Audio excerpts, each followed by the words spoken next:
Hey everyone, welcome back to Corporate Decoder, the place where we decode the hidden stories in your favorite company filings. Today we're looking at Educational Development Corporation, and boy oh boy, they've been busy. Remember that old building trick where you sell something and then rent it back?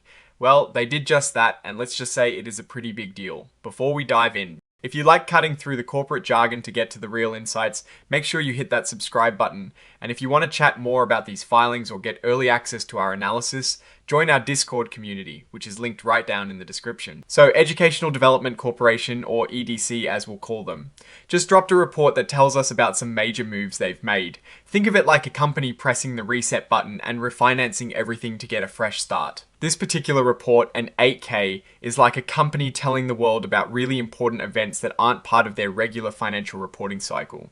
And the big news here revolves around a sale and a leaseback of their main offices and warehouse. They sold their headquarters and distribution center, the place where all the magic happens for them, located in Tulsa, Oklahoma. It sounds like this building has been with them for a while, and now it is changing hands. The buyer is a company called 10mark 10K Industrial, LLC.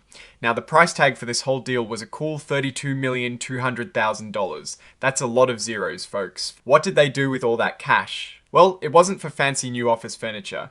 The money was used to completely pay off their outstanding loans. They had a credit agreement with a bank, and this sale allowed them to wipe the slate clean. This means they've closed out their relationship with BOF, NA, the bank that held their loans. It was a complete repayment, meaning all their debt obligations with this particular bank are now settled.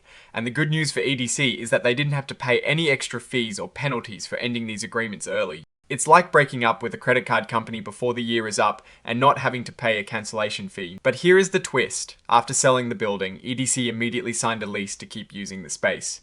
This is called a sale and leaseback. They sold the property, got a big pile of cash, and then rented it back from the new owner. This is a classic move to free up capital that was tied up in real estate. The lease is set for a decade, with options to extend it even further.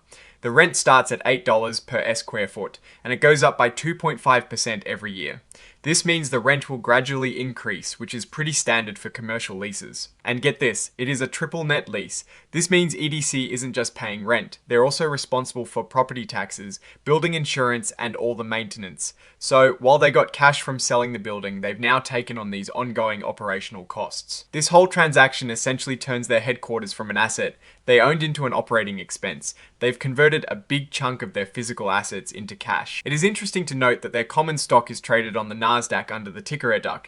This move to sell their headquarters and lease it back could signal a few things about their financial strategy. Perhaps they needed cash for operations expansion, or to simply improve their balance sheet by reducing debt. This part of the filing just formalizes the agreement they entered into for the sale and leaseback. It is the official record of this significant deal, and this section confirms that their old loan agreement with BOF is officially history. All outstanding loans, all commitments, everything has been terminated. The actual details of the lease agreement are filed as an exhibit, so you can see the nitty-gritty if you are really interested. They also published a press release about this. Companies often do this to make sure investors are informed about major events like this. And of course, there is the XBRL data, which is a standardized format used for financial reporting, making it easier for computers to read and analyze. So what does this all mean for EDC? Selling a major asset like your headquarters is a significant strategic move. On one hand, they've immediately injected $32.2 million in cash into the company and eliminated significant loan obligations. This can provide much needed financial flexibility. They've cleaned up their balance sheet and are likely in a stronger position to invest in their core business or weather economic uncertainties. However, by entering into a triple net lease, they've converted a capital asset into recurring operating expenses. While they are no longer responsible for the building's depreciation or major structural repairs, they now have a fixed cost that will increase annually. This means their ongoing operational costs will be higher. It's a trade-off, and the success of this strategy will depend on their ability to maintain steady revenue streams to cover these increased lease payments.